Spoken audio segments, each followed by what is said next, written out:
What is going on with this giant hole here? What am I doing? Well, let's check it out and have a look, and let me give you a little more detail on what's happening. What we're gonna do is get all of this a little better organized.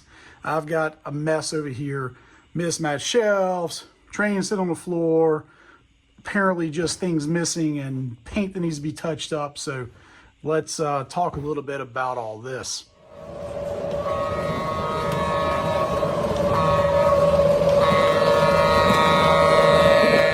So let's talk a little bit about these old shelves.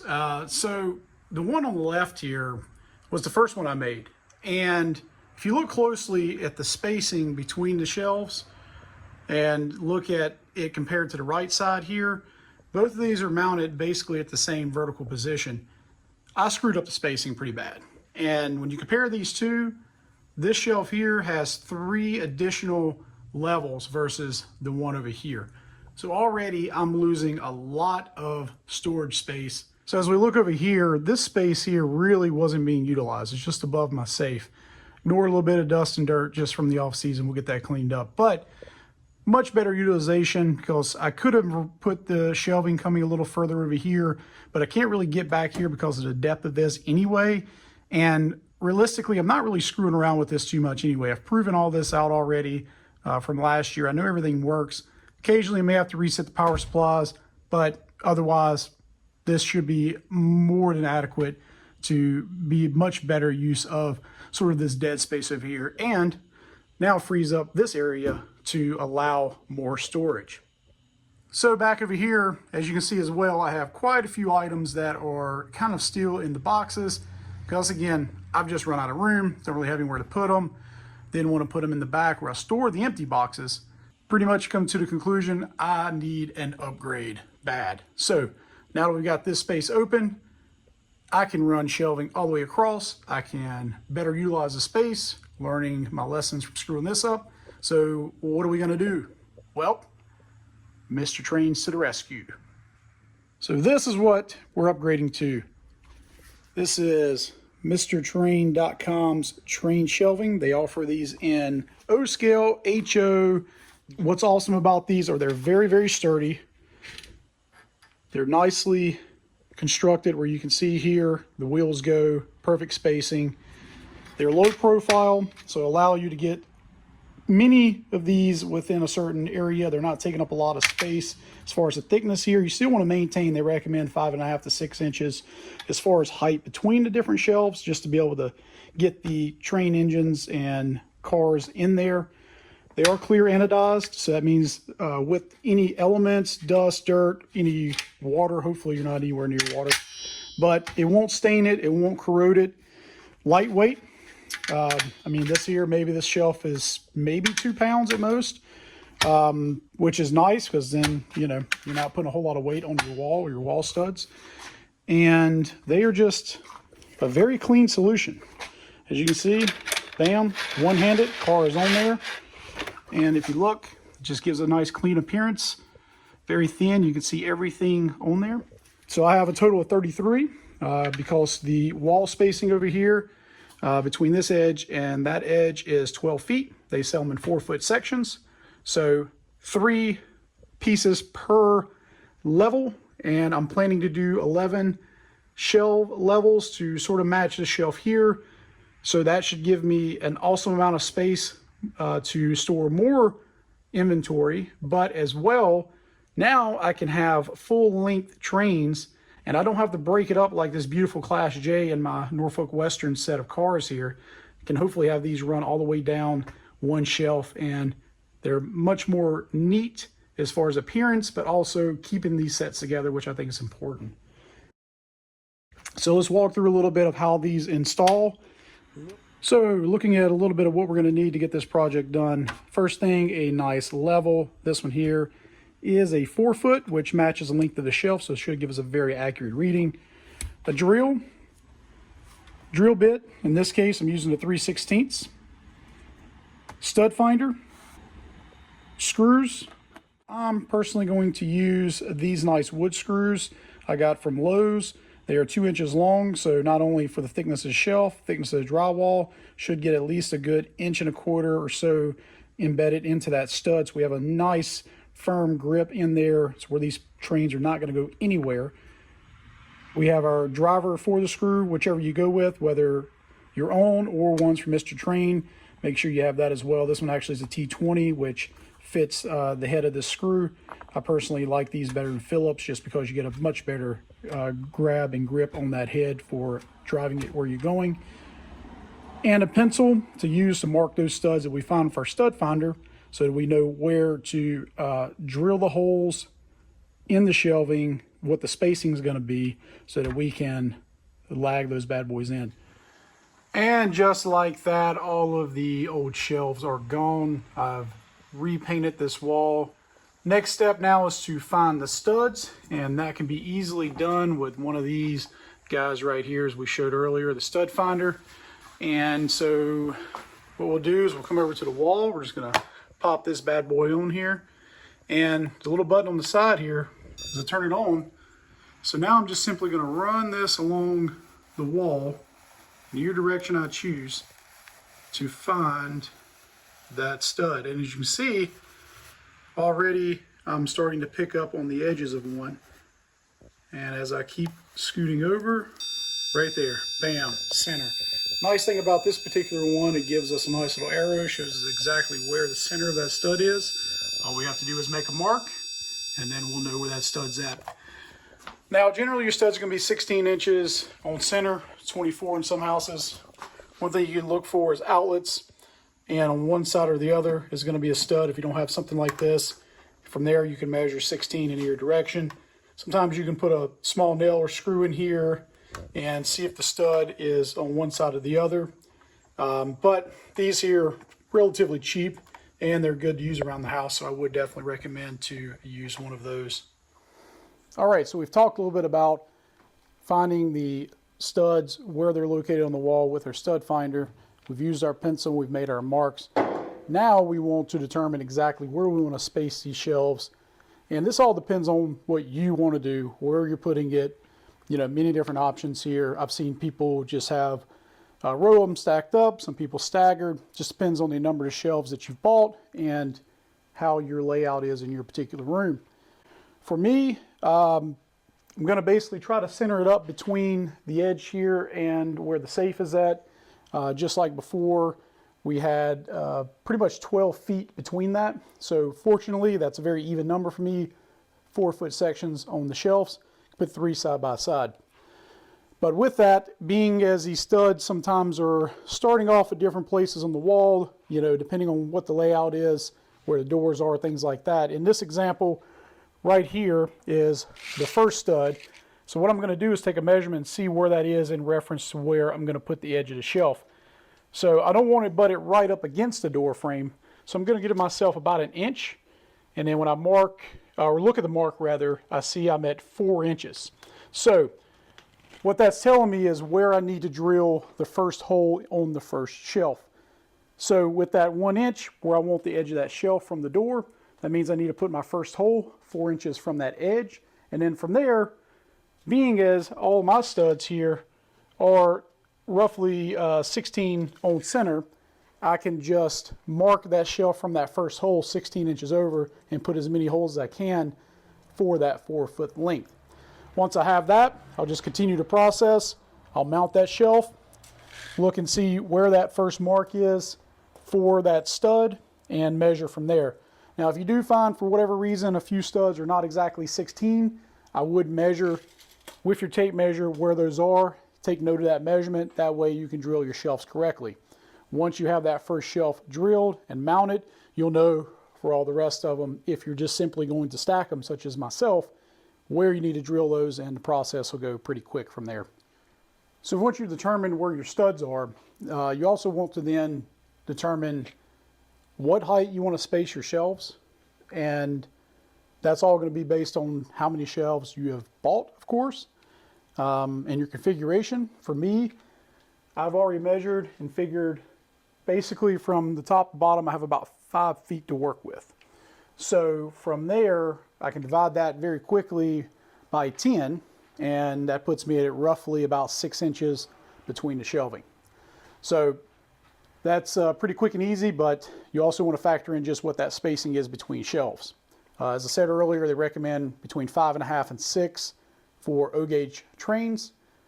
Looking at my tallest cars, which is going to be the double stacks or the auto carriers, measuring from the wheel to the top of that car is pretty much right at 5 3/4, maybe just under that, 5.5. So that's going to be tight on some of the middle shelves if I were to put these cars here, but pretty much everything else in the collection is well under 5.5, I'd say. You know, likely most of these are about 5 inches probably. So keep that in mind. The smaller the space could limit you on what you can put on that particular shelf, but that allows you to put more shelves in a given area. Take a look at your collection and kind of have in mind what you want to do with it. For me, I'm going to put them at around that 5 3/4, and when we factor in the 1/4 inch thickness of this shelf, that will put them basically 6 inches between each surface that the train or locomotive or car or whatever is going to sit on. So that'll give us 5 3/4 from that surface it sits and the very bottom of the next shelf, which will technically fit the double stacks and the auto carriers if I put them there, but I will likely put those on top if I have them in storage here or display, because then of course there's nothing above it and we have plenty of room. So let's move on to the next step. All right, as we get ready to drill these shelves, we know now, looking at the wall and our studs where we want the holes, we want to take in consideration where to put that hole. We don't want to be very, very close to the edge. If we are, the drill could walk out. You're also not going to have much material there in order to have the weight of the shelf with the train support it very well. And we also don't want to be at the very bottom, because then we're going to have a difficult time getting our drill in there. So it seems pretty obvious to say we want to find a good happy medium, but I say that because you want to make sure that you're giving yourself enough height to get in there with whatever bit. And let me show you what I mean real quick. So here's the drill and the extension I'm going to be using. As you can see, although it has a Phillips bit on it right now, that's going to give me plenty of room in order to get in there and attach that screw.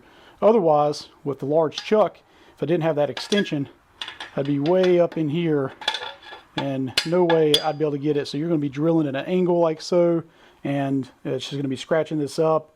It's not going to be very straight on putting the screw in. It's just going to make a mess. So I've simply just marked that measurement based on that 4 inches that we talked about earlier from the edge, and that gave me 3 mounting points for this particular shelf. Now, may not sound like a lot, but with the screws I'm using will be anchored to the studs, be more than enough support for what train will be on here.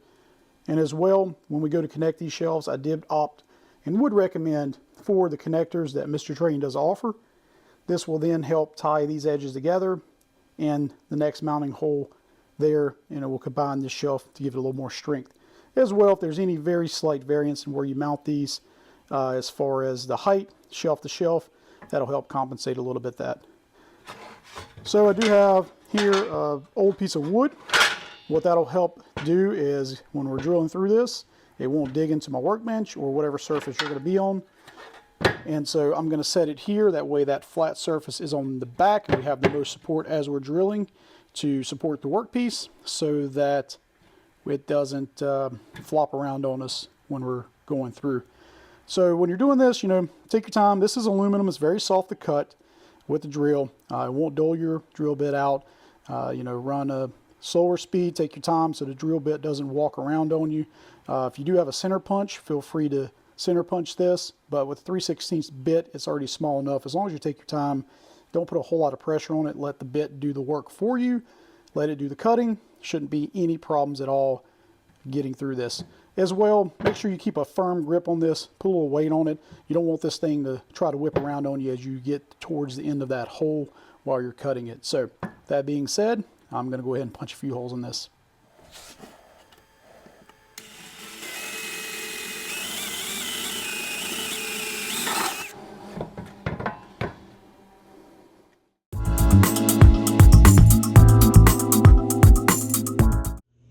So in another, if you got it, use it. This here is a air punch and flare tool. You can pick these up pretty cheap. I got this one at Harbor Freight quite a many years ago.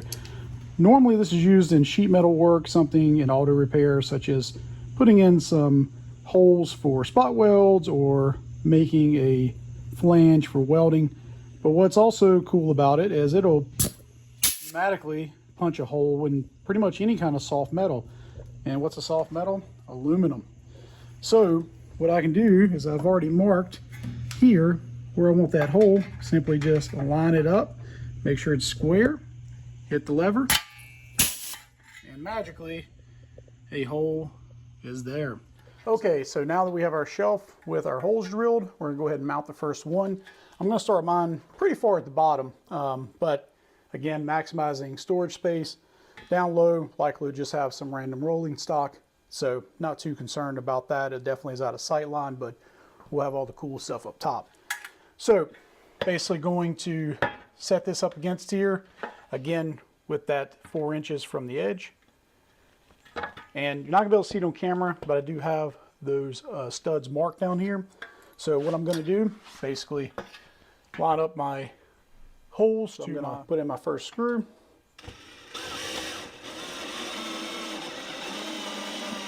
But I'm not gonna snug it all the way up. I'm gonna leave it just loose. So putting that screw in, I can hear that drill wanting to bog just a little bit towards the end, which means I'm good. I know I'm getting into that stud, which is what you wanna hear. If for some reason you start that screw and it starts a little bit and then just kind of pushes through, or the drill just never really seems to get it tight, you probably didn't hit the stud. You may want to go back and double check, make sure that your stud finder picked up on the right thing or your measurement's right if you did measure off 16 inches, because if it's not in that stud, you're not gonna have support and those precious trains are gonna fall on the ground. If you have a drill with a adjustable chuck on it, such as this one, what this does is adjust the torque rating for when you're tightening. I suggest that you turn that on. When I say turn it on, turn it away from the drill setting and put it on one of the numbers here. Now this one here is a little worn from years of use, of course, but what that essentially does is I go and tighten this screw up. It will get to the point it's tight and you can see that the chuck starts slipping. So that way it prevents us from over tightening that screw, causing damage to the shelf or potentially stripping out the wood there. So and not have the first screw in, put my level up, and then want to make sure that we're right between the lines on the level as far as those bubbles, because as most accurate we can get here, especially on this first one, it's all gonna basically reference off of this shelf. So we want to get as close as we possibly can. So next screw in, filling that resistance, very good, is what we want. And I'm gonna do another check one more time, make sure I'm happy and I'm perfectly between the two lines, so we are definitely good on level. So with that, I'm gonna put in my last screw for this shelf, number 3. And with that, our first shelf is installed. So now we have the first shelf mounted. The next thing we're going to talk about is these spacer blocks. Now, what these spacer blocks allow is us to use these bottom shelves, the very first ones we installed, and I recommend you starting with the lowest shelf possible, because from there we can use these as spacers to set a height without measuring every single shelf and get them consistent all the way up the wall. So as I said earlier, I'm going to put these roughly with 5 3/4 between the very bottom of the shelf here to the bottom of the next shelf, and that'll give me a minimum of 5 3/4 space. But with the width of the shelf itself, which is 1/4 inch, that'll put me basically 6 inches as we go up. So I'm just going to put it right here on this shelf, just like so. And now when I get my next shelf, when I have it stacked here, I'm going to be pretty much level, or should be, based on those shelves being the same, or the spacer box being the same thickness. And when I look at my bubble, we're right in the middle. So from here, once I have the holes drilled, I can go ahead and secure this one in place, remove the spacer blocks, and we can keep moving our way up the wall.